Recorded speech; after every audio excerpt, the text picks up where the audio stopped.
Pull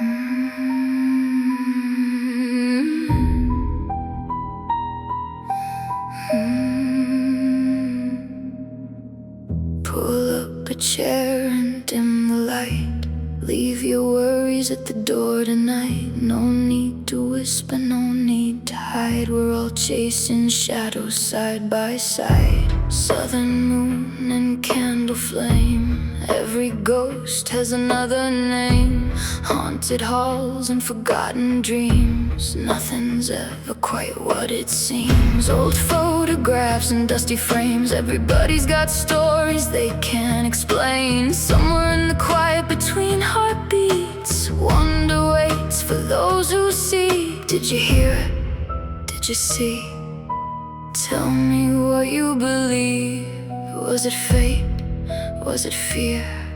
Or something drawing you near? Curiosity after dark, where we wander through the strange. Every question leaves a mark.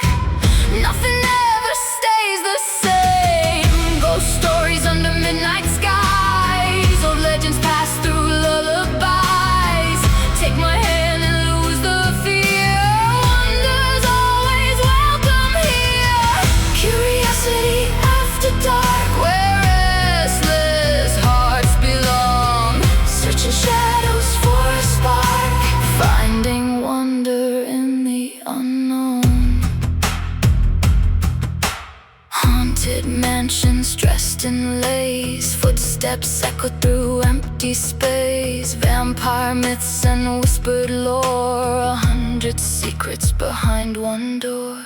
Disney ghosts and phantom brides. Truth and fiction intertwined. The things we fear, the things we seek, have a funny way of making us believe. True crime headlines and unsolved names. The monsters hiding in familiar frames. The world is stranger than we know, and that's exactly why we go. Stories pass from friend to friend. Questions without easy ends. Somewhere between doubt and faith, we keep searching anyway. Tell me your stories, tell me your fears. Tell me the things you've carried for years. What's in the darkness? What have you seen? Tell me what keeps you wondering. Curiosity after dark, where we wander through the strange. Every question leaves a mark. Nothing ever stays the same. Ghost stories under midnight skies. Old legends pass through lullabies. Take my hand and lose the fear. Wonder's always welcome here. Curiosity after dark, where restless hearts belong. Searching shadows for a spark, finding wonder in the unknown. Maybe monsters wear familiar faces. Maybe angels leave no traces. Maybe every legend starts with someone asking, what if? Maybe myths and memories pass through generations quietly. Maybe truth is stranger still, waiting just beyond the hill. Maybe the things that keep us awake are the questions we were born to chase. Maybe wonder never dies, it just opens different eyes. So tell me what haunts you. Tell me what fascinates you. Tell me the stories you swore were true. Tell me what made you look twice. We'll talk about ghosts and graveyards, about creatures hidden in folklore, about the darkness in humanity and the beauty of not knowing. No judgment here, no need to convince anyone. You don't have to have the answers, just curiosity. Curiosity after dark, where we wander through the strange. Every question leaves a mark. Nothing ever stays the same. Ghost stories under midnight skies. The legends pass through lullabies.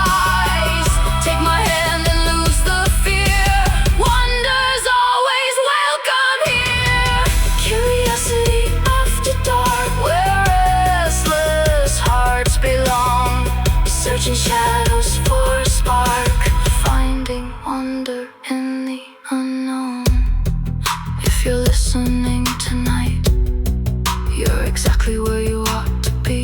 Beneath the moon and among the stars, there's room here for mystery. Keep asking questions, keep chasing wonder, keep looking closer, even when the answers never come. And if something goes bump in the night, maybe it's just another story waiting to be told. Welcome to Curiosity After Dark.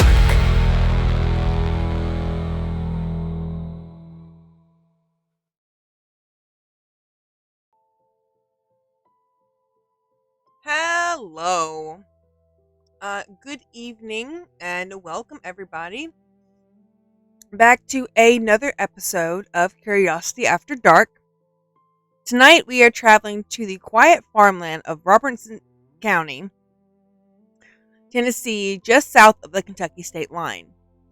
Today, the nearby community is known as Adams, but in the early 19th century, this was a part of the frontier settlement along the Red River, a place of scattered farms, thick woods, rough roads, and families trying to build permanent lives on land that only had recently opened to large-scale American settlement. And somewhere along these farms, according to one of the most famous legends in Southern folklore, an invisible presence began speaking. It whispered from dark rooms, it scratched against walls and bedposts, it pulled blankets from sleeping children, struck members in the household, recited sermons it supposedly heard miles away, carried on conversation with visitors, predicted future events, and tormented a teenage girl, and openly announced intention to kill her father. Then, according to the legend, it succeeded. Before we begin, I need to clear up one of the greatest misconceptions surrounding the story. Despite the name, the Bell Witch was not necessarily believed to be a living woman practicing witchcraft. It was not a traditional witch in the style of the Salem trials, nor was it consistently described as the ghost of one particular dead person. The entity was invisible for most of the story. It changed its explanation of what it was. At different times, it claimed to be a spirit, the ghost of a disturbed burial, the spirit of an indigenous person, or something connected to a local woman named Kate Batts. The Bell family reportedly began calling it Kate, but even that identity is uncertain. Some people describe the Bell Witch as a ghost. Others call it a demon, a poltergeist, a curse, a collection of exaggerated family stories, or one of the most successful pieces of folklore ever produced in the American South. The word poltergeist comes from German words meaning something close to noisy spirit. It is generally used to describe a haunting involving physical disturbances, knocking, thrown objects, moving furniture, unexplained voices, and attacks on people. The Bell Witch story contains nearly every one of these features. However, we have to be careful about applying that label too confidently. The haunting was said to begin around 1817, while the term poltergeist did not become common in English until later. The Bells and their neighbors would have understood the activity through the religious and supernatural language available to them. Spirits, witches, devils, signs from God, and unexplained forces working against the living. This is also a story in which the evidence is complicated. The Bell family existed. Their farm existed. John Bell died on December 20th, 1820. Several people connected to the story can be found in historical records.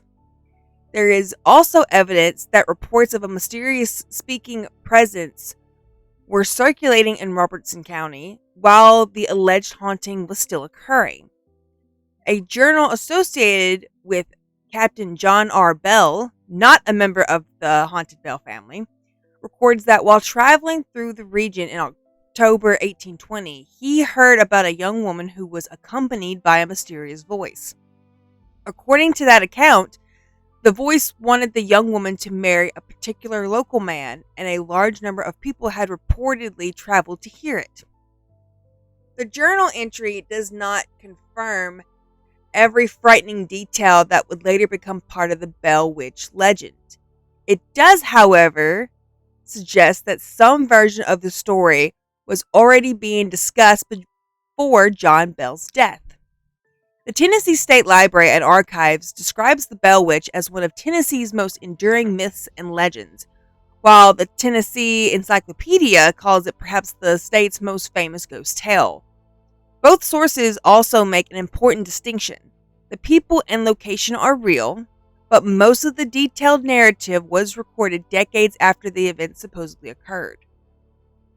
The book responsible for preserving the version that most people know today was published in 1894, more than 70 years after the haunting supposedly ended.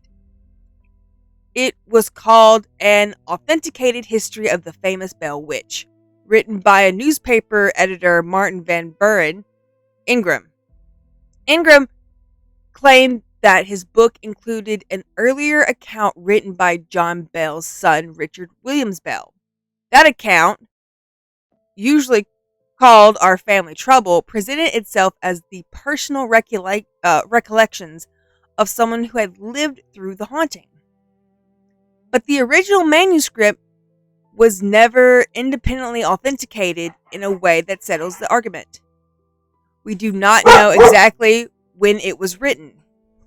We do not know how much of it was altered, reorganized, embellished, or recreated before publication. And we do not know how many of its conversations or dramatic scenes were preserved accurately across more than a half century of family storytelling.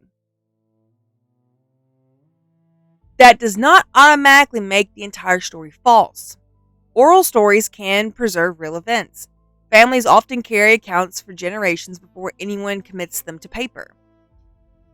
But it means we cannot treat every line of the 1894 book like a police report written on the night the activity occurred.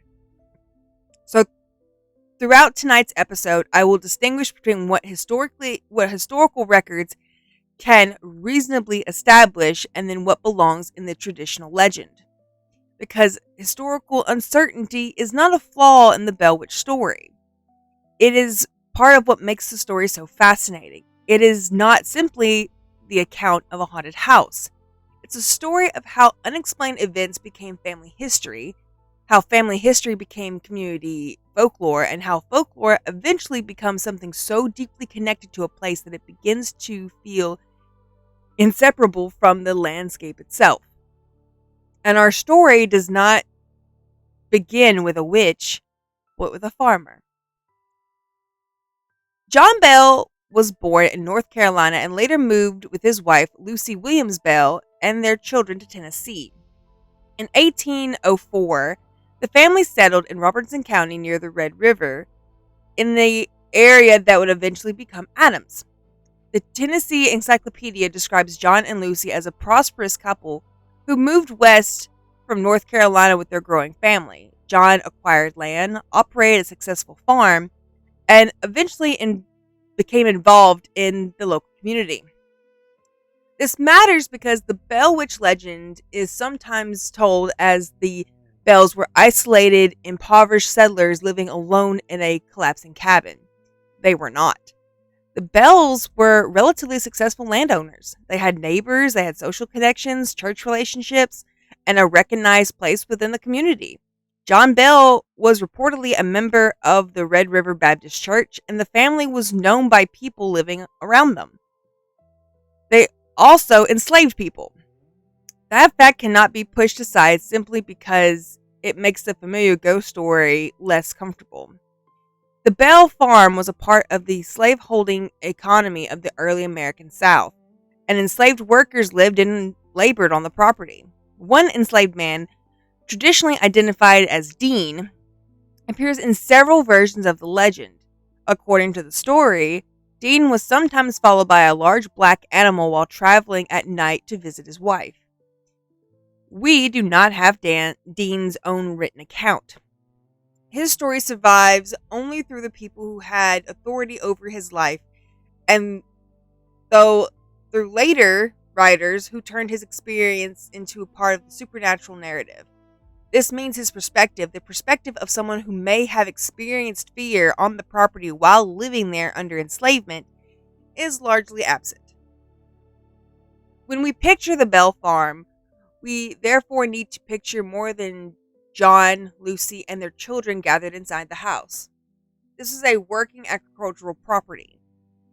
That means that there would have been crops, livestock, tools, barns, outbuildings, and people moving across the land throughout the day.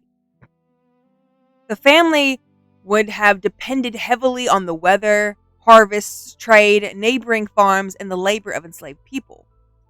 It was also a landscape in transition. The Bells had arrived during a period when Tennessee's frontier communities had become increasingly settled. The roads and towns were developing, and many families still lived some distance apart. Darkness was generally dark. Nighttime sounds carried across fields and through timber. Animals moved close to homes. Travel could be difficult, and communication between communities was slow. That environment does not prove that anyone intriguing, or that the environment does not prove that anyone imagined the haunting. But it helps us understand why unusual sounds, unfamiliar animals, illness, religious fear, and community rumor could develop into something powerful. According to the traditional account, the first sign of trouble appeared in 1817. John Bell was walking through one of his fields when he saw a strange animal among the rows of corn. At first glance, it appeared to be a dog, but something about it was wrong. The creature was described as having the body of a dog and a head of a rabbit. Some versions make it enormous, others simply describe it as unnatural, unlike something John had ever seen before. John raised his gun and fired. The creature disappeared. There was no body, no blood, no trail through the crops. John searched, found nothing, and eventually returned home. Had this been the only strange occurrence, it might have become nothing more than just an odd story told around the family table. But soon, other members of the household began seeing things. John's son Drew reportedly saw an unusually large bird sitting along a fence. When he approached it, the bird flew away. Betsy Bell, the family's youngest daughter, reportedly saw a girl wearing a green dress swinging from a branch of a tree. Dean, the enslaved man connected to the farm, reportedly encountered the large black dog that followed him along the road. Each sighting was different. A hybrid animal, an enormous bird, a girl in a green dress, and a black dog moving through the darkness. There was no single consistent apparition. The detail is important because later versions would often describe the Bell Witch as though she appeared in a recognizable human form. In the earliest portion of the traditional narrative, however, the phenomenon was shapeless and inconsistent.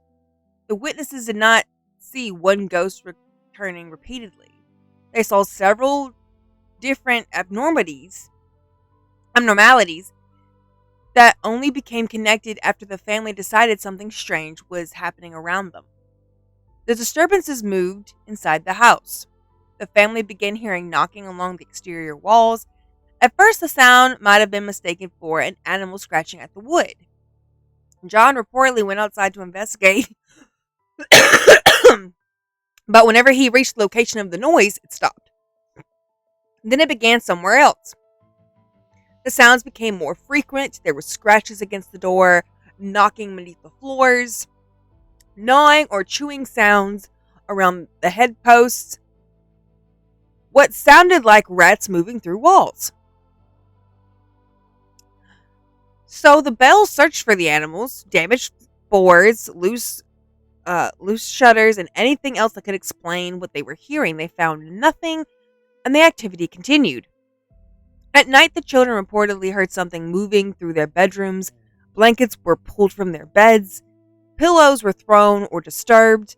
The family heard what sounded like wings beating against the house, but there was no bird to be found. I am so sorry, I'm trying to get over this cough. And that's when the attacks became physical. Members of the household claimed they were pinched, slapped, scratched, and struck by something they could not see. The activity focused increasingly on two people, John Bell and his daughter Betsy. John was the head of the household, a respected farmer, and the owner of the property. Betsy was around 12 years old when the disturbances began.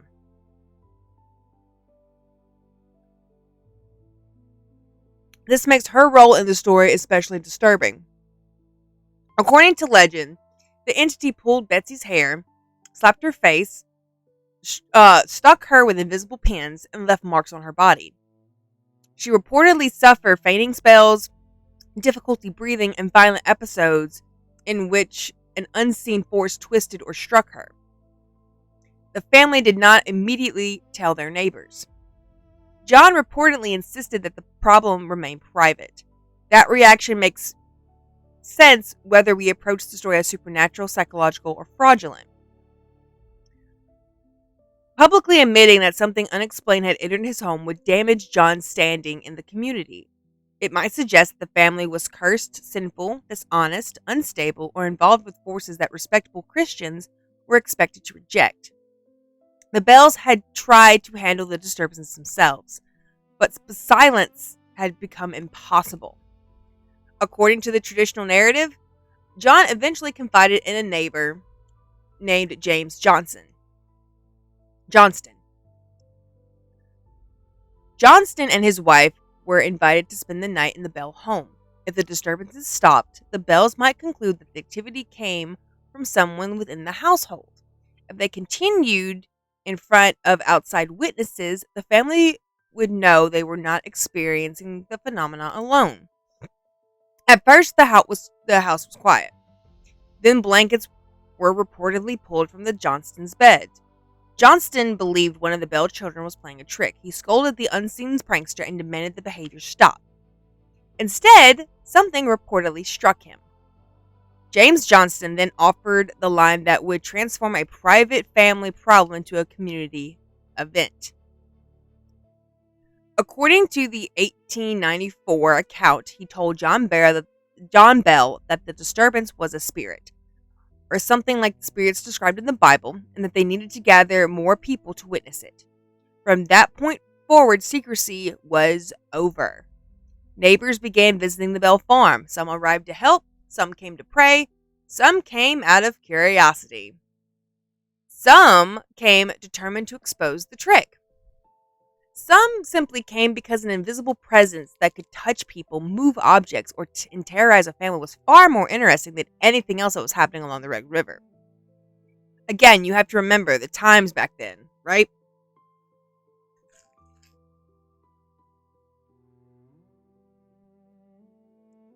The Tennessee State Museum summarizes this traditional sequence as beginning with strange animals and unexplained noises, before developing into an entity that could speak, shapeshift, assault members of the household, and apparently exist in more than one location.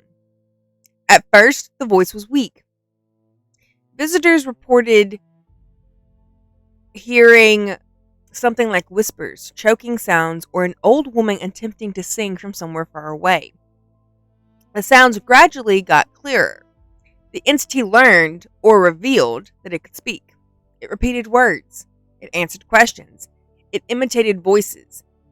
Eventually, according to the legend, it could communicate as clearly as any person standing in the room. This changes the nature of the Bell Witch story completely.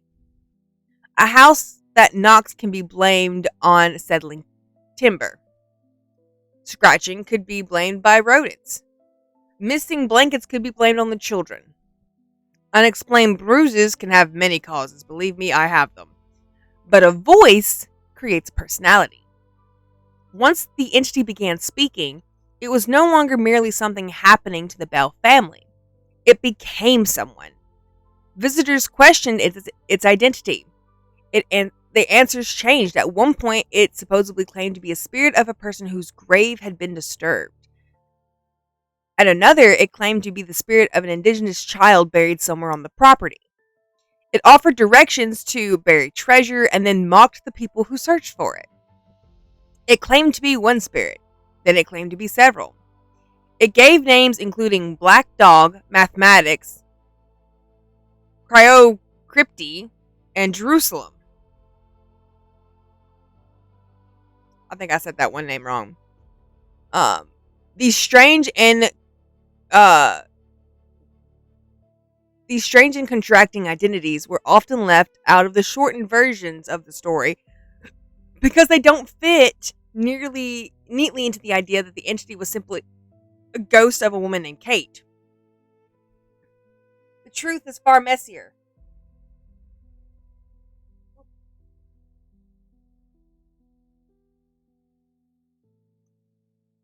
The name Kate became connected to a real woman living in the community, Catherine Batts, commonly remembered as Kate Batts. According to the most popular version of the legend, John Bell had been involved with a disputed land or business transaction with Kate. Believing that Bell had cheated her, Kate supposedly cursed him and swore she would haunt him even after her death. There's several problems with that story. The largest is that Kate was still alive during the haunting. She did not die and return as a ghost before the activity began. Some accounts therefore claim she projected her spirit from her living body, practiced witchcraft against the family, or somehow controlled the entity from a distance. Others suggest that the spirit called itself Old Kate Batts Witch, which may have caused the visitors to shorten the name to Kate. And some historians believe the connection to Kate grew stronger as the story was retold because every ghost story is easier to remember when it has a villain. A difficult or eccentric local woman could be transformed into a witch. A disagreement could become a curse.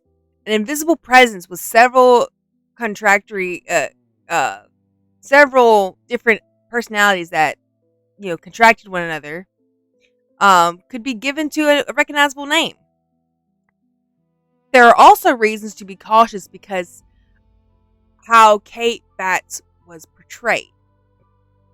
Women who were argumentative, poor, socially isolated, mentally ill, unconventional, or involved in disputes with powerful men were often described as witches or monsters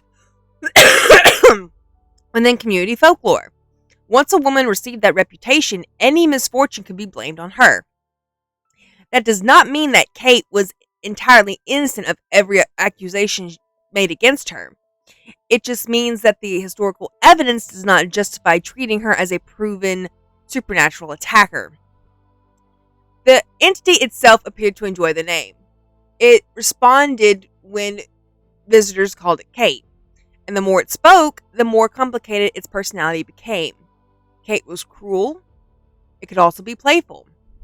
It reportedly told jokes, repeated gossip, embarrassed visitors, sang hymns, quoted scripture, discussed religion, and revealed information that it seemingly should not have known. One famous story claimed that two ministers delivered sermons in different locations on the same day. That following evening, the entity repeated portions of both sermons, mimicking the voices and mannerisms of the preachers. This was presented as proof that Kate could travel great distances instantly, or that somehow be present at two locations at the same time. In other moments, the entity helped members of the household. It was particularly kind to Lucy Bell. When Lucy became ill, Kate reportedly comforted her, brought her fruit, sang to her, and offered advice about her health. This becomes one of the strangest contradictions in the entire case. The presence that supposedly cared for Lucy was also accused of brutally tormenting Lucy's husband and daughter. It was affectionate towards certain visitors. It hated others. It could quote the Bible and sing religious music while behaving in ways that the family considered violent and evil. It acted less like a simple ghost and more like an unpredicted member of the community. one that could enter any conversation, hear any secret, and humiliate anybody without ever showing a face. As word spread, the Bell Farm became an attraction. People reportedly traveled from surrounding communities to hear the voice. Some arrived convinced that the family was telling the truth. Some came to expose them. One visitor allegedly announced that he had experience identifying frauds and could immediately recognize the techniques used by ventriloquists. The entity responded by attacking him or ridiculing him. Another visitor attempted to trap it inside a blanket. According to the legend, he believed that he captured the spirit and tried to carry it towards a fire, only to be overwhelmed by a terrible odor and forced to release it. These episodes sound almost comedic when separated from the violence. That mixture of horror and humor is one reason that the Bell Witch legend survived. Kate was not merely frightening, it was entertaining. Visitors did not know whether they would witness an attack, hear a religious debate, be told a secret, or become a target of a joke. The entity reportedly became so famous it attracted the attention of one of Tennessee's most important public figures, General Andrew Jackson. According to the legend, Jackson traveled to the Bell Farm with several men after hearing about the haunting. But that visit and the famous declaration that followed it requires its own careful examination, because the story of Andrew Jackson and the Bell Witch is one of the best known sections of the legend, but is also one of the sections for which we have the least reliable contemporary evidence. And while the visitors were turning the Bell home into a frontier spectacle, the entity's attention was becoming increasingly fixed on Betsy Bell. Not only on hurting her, but controlling whom she would marry.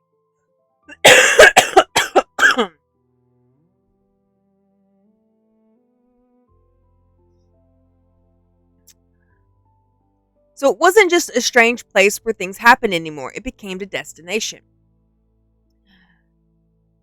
And so everyone's coming to visit. Everyone's excited to see this ghost, this spirit, this demon, whatever it is, while someone in the home was having more and more encounters. Betsy. By most accounts, Betsy was around 12 years old when the disturbances began in 1817. She was described as a kind, cheerful, and well-liked in the community. Nothing in the historical records suggests that she had a reputation for seeking attention or causing trouble before the alleged haunting began. According to the traditional account preserved by Martin Van Buren Ingram, Betsy endured years of abuse from the unseen entity. Her hair was pulled so violently that witnesses claimed her head would jerk back. She was slapped across the face by invisible hands. Pins and needles appeared to stab her skin. She was scratched. Sometimes bruises reportedly appeared without anyone touching her.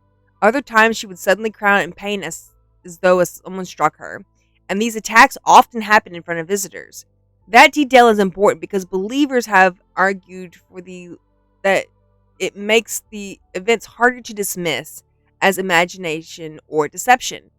Skeptics, however, point out that nearly all of these descriptions came from later family recollections rather than independently verified documents. So once again, we're standing in that uncomfortable place where history and folklore overlap. We know that Betsy was real. We know she lived on the farm. What we cannot prove is whether each attack occurred exactly as later generations described. As Betsy grew older, another person entered the story. A young man named Joshua Garner.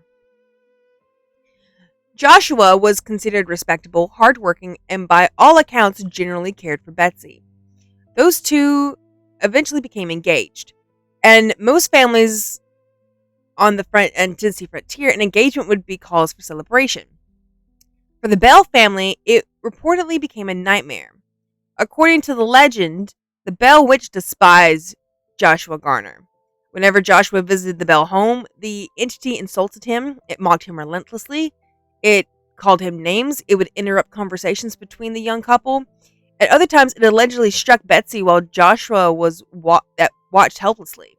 Imagine trying to have a private conversation with the person that you love, while an invisible voice constantly interrupts. Imagine trying to plan a wedding while something no one can explain keeps insisting that the marriage will never happen. According to Our Family Trouble, the entity repeatedly declared that Betsy and Joshua would never marry. Not that they shouldn't, not that they might reconsider, that they would not. The voice spoke as the decision had already been made. Whether that reflected supernatural knowledge, psychological manipulation, or later embellishment depends entirely on which explanation you find most convincing. But the pressure reportedly became relentless. The Bell Witch criticized Joshua whenever he appeared. If Betsy seemed happy, the attacks intensified. If Joshua stayed away, the activity reportedly lessened. Eventually, the emotional strain became overwhelming. After years of harassment, Joshua Garner and Betsy Bell ended their engagement. According to family tradition, almost immediately after the engagement ended, much of the harassment directed specifically towards Betsy began to decrease. Believers point to this as evidence that the entity had accomplished exactly what it wanted. Skeptics see it as something entirely different. Some historians have suggested that the relationship itself may have created enormous stress within the Bell household. Others have proposed that community pressure, family expectations, and changing feelings between the two young people could have transformed over time into an supernatural explanation. It's also worth remembering that that frontier engagement were not simply private romances. Marriage affected land ownership, finances, inheritance, family alliances, and social standings. Breaking an engagement was a serious matter. Regardless of why it happened, Betsy never married Joshua Garner. Years later, though, she would marry another man, Richard Powell. And Richard Powell introduces one of the most controversial figures in the entire Bell Witch story. According to the traditional narrative, Richard Powell was an intelligent schoolteacher who had developed feelings for Betsy himself. Later writers would suggest that Powell may have understood hypnosis, ventriloquism, psychology, or other methods that could possibly or potentially explain portions of the haunting. It is also very contemporary evidence supporting these claims. I misread my own damn notes. There is very little contemporary evidence supporting these claims. In fact, most of these theories didn't become popular until long after the original story had entered American folklore. Still, Powell remains one of the most discussed figures among researchers because he ultimately married Betsy after Joshua Garner disappeared from her life. Was that simple coincidence? Or does it invite more questions? There is no historical evidence proving Powell orchestrated the haunting, but his presence has certainly fueled speculations for generations. While Betsy's engagement collapsed, the Bell Witch attention increasingly shifted towards someone else, John Bell. If Betsy had suffered the physical attacks, John began suffering something even worse. According to family accounts, John developed severe health problems during the years of the haunting. He experienced painful spasms, his face reportedly twitched uncontrollably, he had difficulty swallowing, his speech became increasingly impaired. Sometimes his tongue would appear swollen, sometimes he struggled to drink or eat. Modern readers have proposed many possible medical explanations. That he had a stroke, Parkinson's disease, Bell's palsy, unironically unrelated to the Bell family despite the similar name, neurological disorders, poisoning, age-related illnesses. Without medical records or preserved remains. Lay down. Come on. You can't go outside right now. Sorry. Aylin wants to go outside and Mama's outside weed eating and doing everything, so she can't. Alright, so without medical records or preserved remains, no modern physician can diagnose him with certainty. But yet the Bell Witch claimed responsibility.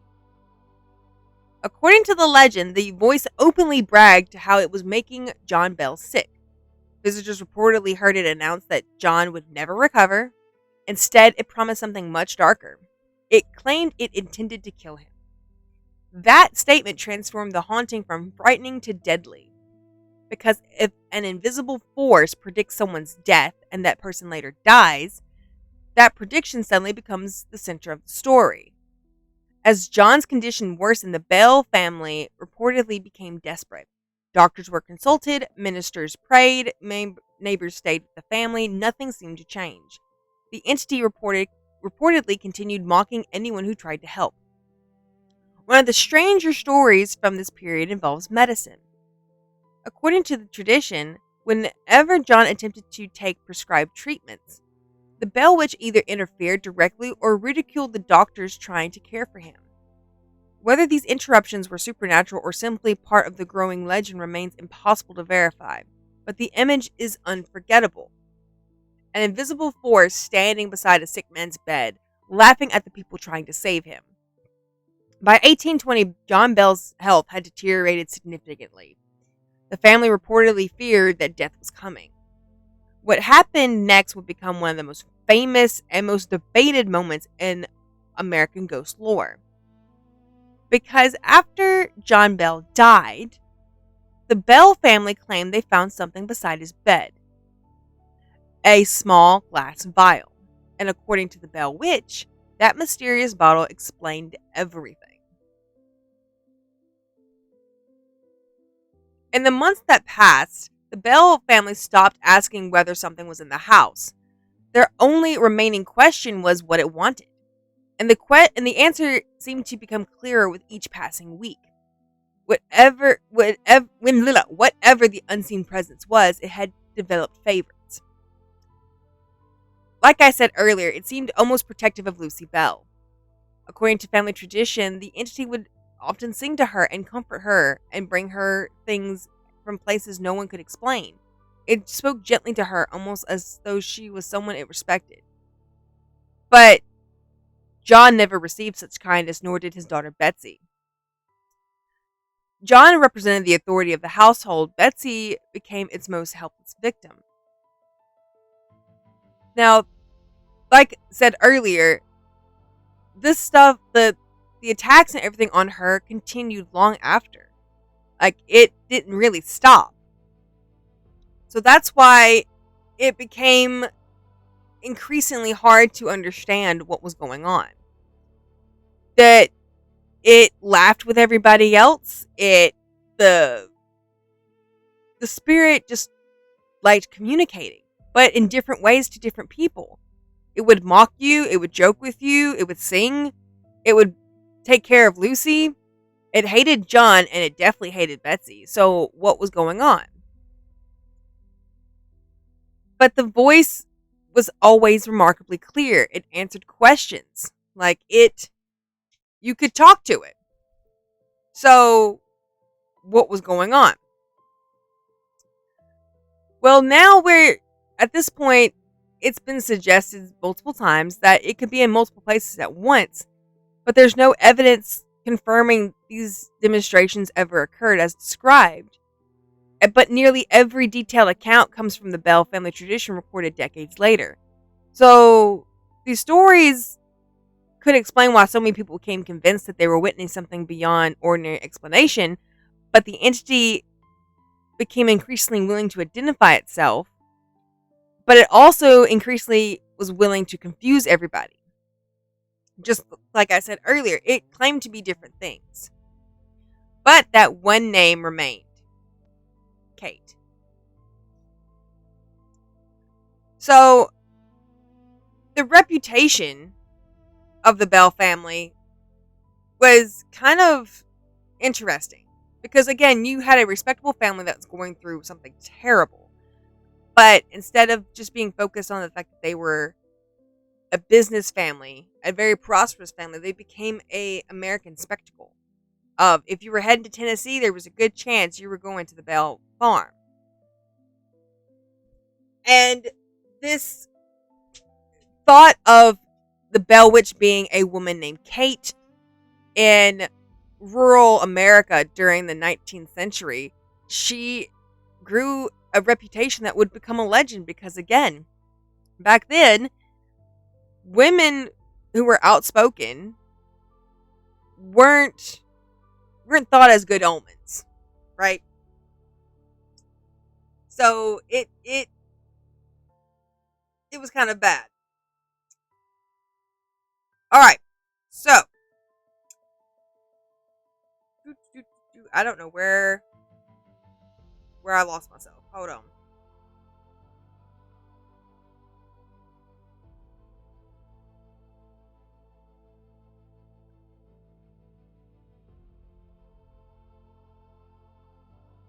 Oh, hey. No, ma'am.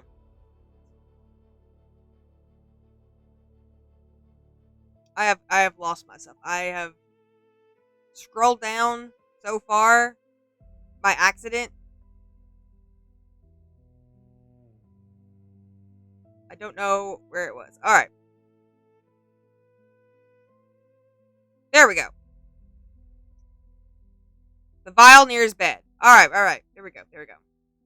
The small vial was unlike anything that the family was expected to find. According to traditional accounts, that no one in the room claimed ownership of it. John Bell had been, ill for weeks, and nothing changed. And those caring for him insisted that they'd never seen the bottle before. Some people describe it as a black vial or with black liquid. They call it a strange medicine. Whatever it contained, no one admitted on bringing it into the house. As the family stood trying to make sense of what they're looking at, that familiar voice broke the silence. The Bell Witch bragged that it killed John Bell. It was claiming responsibility for the murder. Now, it's important to remember that at this point, it's all coming from traditions preserved decades later. So there was no actual account of the time itself, and there's no medical report describing the experiment, no coroner's investigation, no independent witness statement verifying this. All that remains is what was told. And according to what was told, the small amount of liquid that was still in the vial was placed in the mouth of a cat. The animal reportedly died immediately. So, those who were gathered in the Bell home seemed to confirm their worst fears. John Bell was poisoned. And he died on December 20th, 1820. That fact is documented. The cause of his death is not. And immediately after his death, the Bell Witch reportedly celebrated. Family accounts claim that the invisible voice began singing, laughing, shouting throughout the house. There are several versions that describe Kate as bragging that she finally accomplished something she had promised years earlier. It's one of the darkest moments in the entire legend. Not because of the alleged haunting, but of how human it feels. Imagine losing your father and then hearing something laughing in the next room. Whether supernatural or imagined, that would leave scars that lasted a lifetime. John Bell was buried in the family cemetery near Red River. His funeral drew a large crowd. By then, the news of the Bell Witch had spread far beyond Robertson County, and many people were familiar with the strange stories surrounding the Bell family. For believers, John's death proved the haunting had been real all along. For skeptics, it proved something else entirely. People died young in early 19th century. Medical care was limited. Neurological diseases were poorly understood. Poisonings, both accidental and intentional, were not unheard of. A mysterious illness ending in a death, while tragic, was not outside the realm of ordinary life. The problem was that the ordinary life didn't explain the voice, nor did it explain why so many visitors claimed to have heard it themselves. So this is why the story has endured for so long. And like I said earlier, even Andrew Jackson showed up, right? And this happened um after 1812, but before he became president in 1829. So he visited the farm, after the hauntings of 1817, right? But that, according to his story, the wagon suddenly stopped, not slowed, but stopped. The horses restrained against their harnesses. The wheels refused to move. Men climbed down to inspect the wagon. Nothing appeared broken. The road was clear. They kept pushing. Nothing happened. They they urged the forces forward again. Still nothing happened. And then a voice echoed from the nearby tree saying, "All right, General, I'll let the wagon move, but I'll see you tonight." And as the moment the words ended, the wagon rolled forward like nothing had happened. But again, that's just hearsay. I mean, there's nothing there. It could have literally just been stuck in a rut on the road. And a guy didn't want to feel weak enough that he couldn't push the wagon out, But despite as often as it's repeated, historians have never found a diary, a military journal, a newspaper article, or a personal letter written by Andrew Jackson to confirm that the visit ever actually happened. Again, all of this appeared decades after the alleged event. So it's possible Jackson never visited, but there's no proof either way. What that means is we have to be cautious. The story has become so popular that many people assume it's established history. In reality, it's best understood as part of the Bell Witch tradition rather than a confirmed historical event. But whether or not he came, the legend surrounding it is still too famous, right? And so the fact that he's traveling through there, like, when you hear of Andrew Jackson, you immediately think of the the Southern General boy, or the good old Southern boy, right? And if Andrew Jackson did actually go to the Bell House and couldn't explain it, then who could? Like, back then his word meant a lot. And as the story goes on, there's so many different things that are said of, like, he heard knocks, he visited, it messed with the wagon. And then apparently, according to the traditional narrative, once he encountered the Bell Witch, he said, "I'd rather fight the British than fight the Bell Witch." But there is no evidence that he ever said it. That's the problem here, is there's not a lot of evidence to go along with all this. There was no diary, no letter, no newspaper, no nothing. It's just hearsay. So, as with so much of the Bell Witch legend, the story tells us less about Andrew Jackson, what act experience, and more about how deeply people believe that the haunting had entered Tennessee history.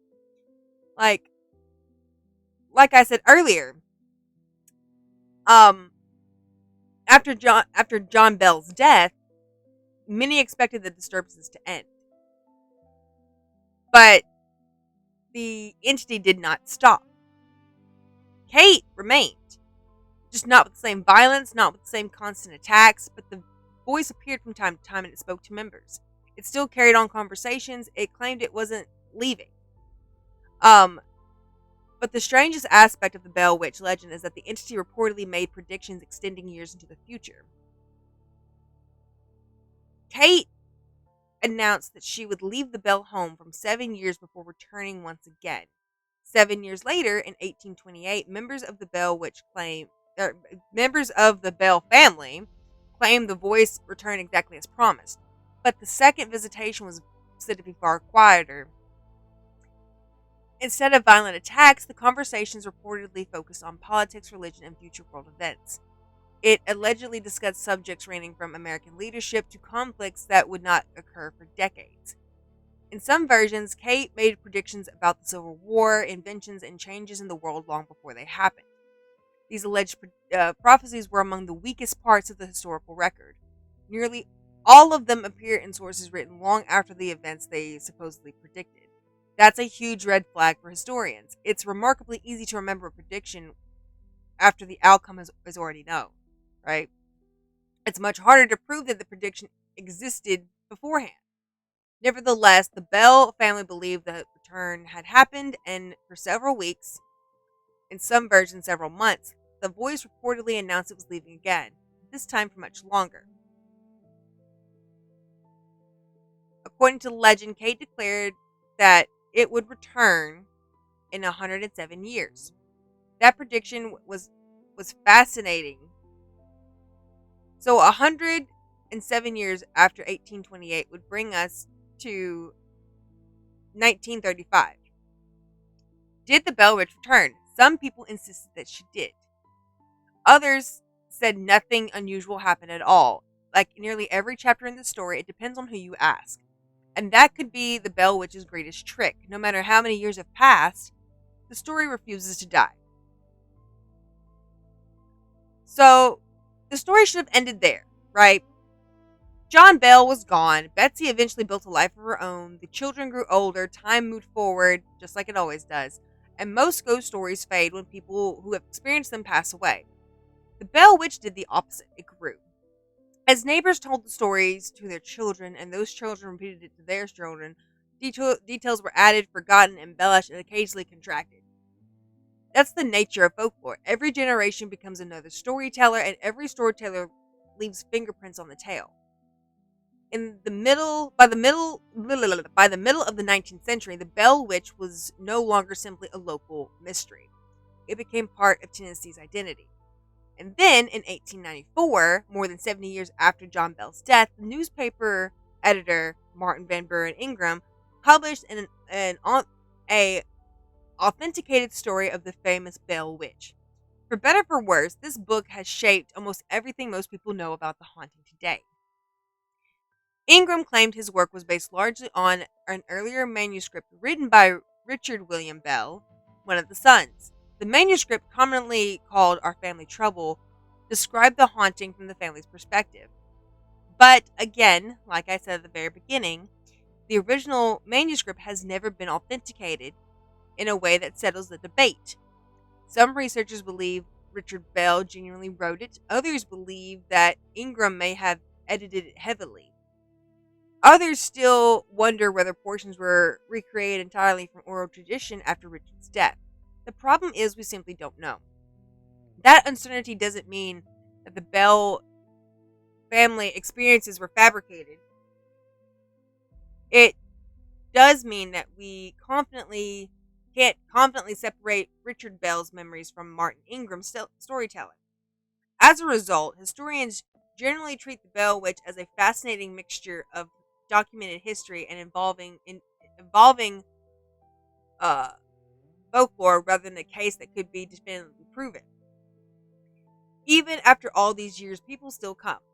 Today, in the small community of Adams, Tennessee, embraces its unusual history. The original Bell family home no longer stands. It disappeared a long time ago. But the land where the family lived remains one of the most visited paranormal destinations in the United States. Perhaps the best known location is the Bell Witch Cave. According to local tradition, members of the Bell family discovered an unusual activity near a cave on the property. Later generations connected the cave to the haunting, believing it may have been where the entity originated, or at least where its presence was strongest. It's important to note that there is no contemporary evidence from 1817 placing the Bell Witch inside the cave. In fact, many historians believe the cave became associated with the legend much later as tourism surrounding the Bell Witch continued to grow. That does not stop thousands of visitors making the trip every year. Some come because they love history, others because they enjoy ghost stories, and some hope in experiencing something they can't explain. Stories from modern visitors are remarkably similar to stories reported throughout the last 2 centuries. People describe hearing unexplained footsteps. They report whispers where nowhere else is nearby. Some claim to hear children laughing. Others feel as though they're being watched. Flashlights malfunction. Camera batteries die unexpectedly. Photographs sometimes contain strange lights or shadows that believers interpret as paranormal. Skeptics, of course, point out that caves are naturally eerie places. They distort sound. They create unusual echoes. Temperatures drop that can feel dramatic. Low light affects perception, and sometimes people expect to experience something supernatural. The human brain awfully interprets anything that happens as extraordinary events. Psychologists call this expectation biased. When we are told a place is haunted, we become hyper aware. Every creak matters, every shadow seems darker, every unexplained noise seems significant. It doesn't mean people are lying, far from it. Most witnesses sincerely believe they're describing exactly what they experienced. The question is whether the experience began as something supernatural or inside the incredibly complex machinery of the human mind. Other researchers have proposed different explanations. Some believe that the Bell family's experiences resemble what we call a poltergeist case. Interestingly, many reported poltergeist cases often center around adolescents, particularly young women, leading some psychologists to believe that the intense emotional stress could somehow manifest in unusual ways within the household. Others reject that theory entirely, arguing that there's no scientific evidence supporting it. Environmental explanations have also been proposed. Could unusual acoustics around the property have caused the mysterious sounds? Could illnesses, mold exposure, contaminated water, or neurological disease have influenced the people or what they experienced? Perhaps, but no explanation accounts for every part of the legend. Likewise, no paranormal explanation accounts for every contraction. That's what makes the Bell Witch such a difficult case. Every theory answers some questions while creating new ones. So let's consider some of the biggest mysteries. If the entire story was a hoax, who organized it? How did they maintain it for years? And why did it continue after John Bell's death? If it was mass hysteria, why did visitors claim to witness the same events? Were they influenced by suggestion, or were later accounts simply shaped by the legend itself? If something was generally paranormal, why are the reports so inconsistent? Why did the entity constantly change its identity? Why claim to be multiple different spirits? And the biggest question of all is why the Bell family? Why this farm? Out of every household on the Tennessee frontier, why here? After more than 200 years later, no one has produced an answer that satisfies everyone. That's maybe why the Bell Witch refuses to disappear.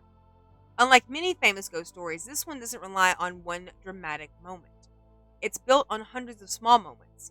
The strange animal in the cornfield, the knocking inside the farmhouse, a little girl crying in the middle of the night, an invisible force answering questions, a father slowly wasting away. Each piece alone can be questioned. Together, they become one of America's greatest mysteries.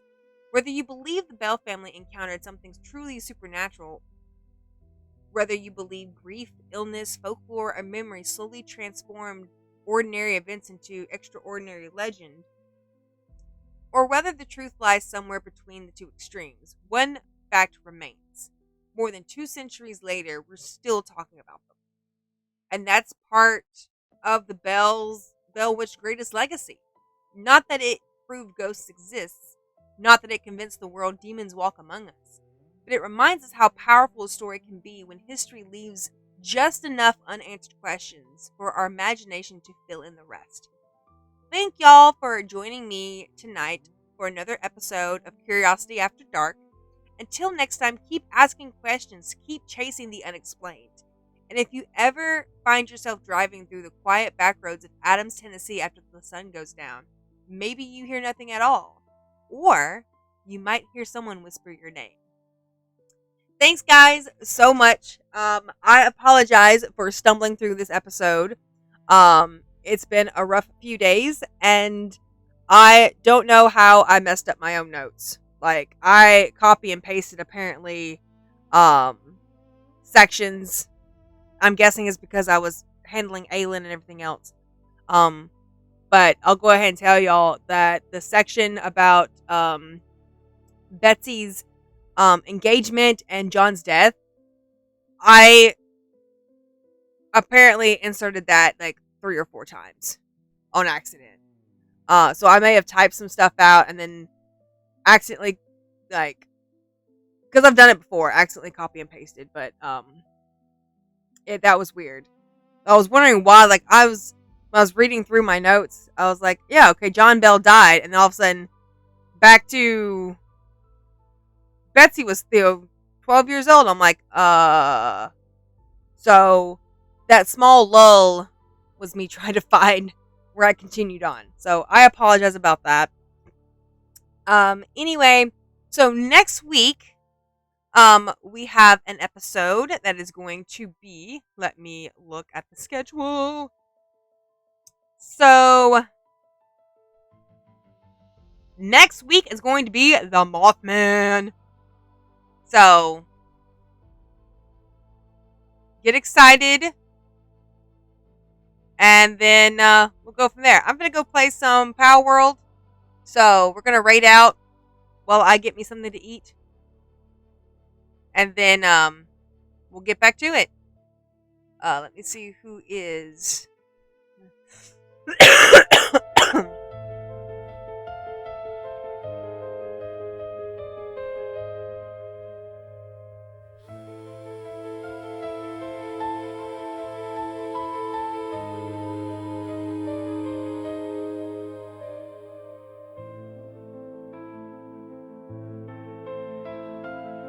I'm gonna raid Brotero. He's playing World of Warcraft right now.